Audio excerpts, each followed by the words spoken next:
तेरा प्रतिबिंब हूं। मैं वो प्रश्न हूं जो तू खुद से पूछ नहीं पाया। अगर जानना है कि तू कौन है तो पहले यह जान कि तू क्या नहीं है।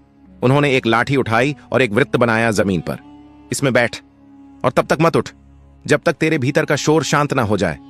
आर्यव वहीं ध्यान में बैठ गया। घंटों बीते, दिन बीते।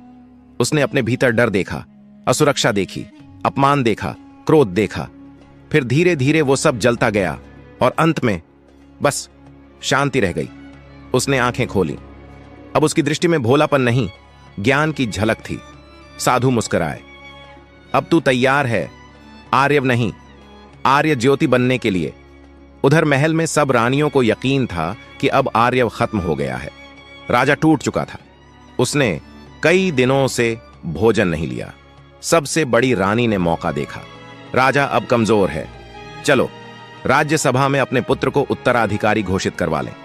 राजा दरबार में बैठा, उदास, और सामने खड़ा था उसका सबसे बड़ा सौतेला पुत्र।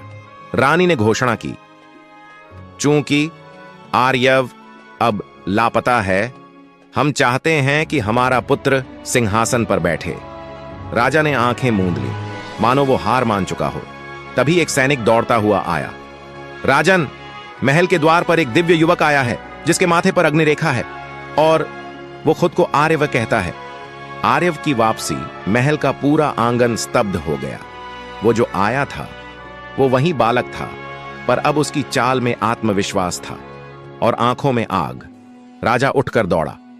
आर्यव! दोनों एक दूसरे से लिपटकर रो पड़े।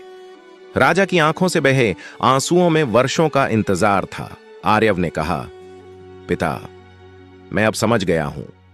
मेरा जन्म केवल पुत्र बनकर जीने के लिए नहीं हुआ, बल्कि सत्य को बचाने और अंधकार से लड़ने के लिए हुआ है। रानियों ने झुककर माफी मांगी। उनकी आंखों में पश्चाताप था। राजा ने सिंहासन से उठकर कहा, अब इस राज्य को नया सूर्य मिलेगा जो केवल शासक नहीं, प्रेम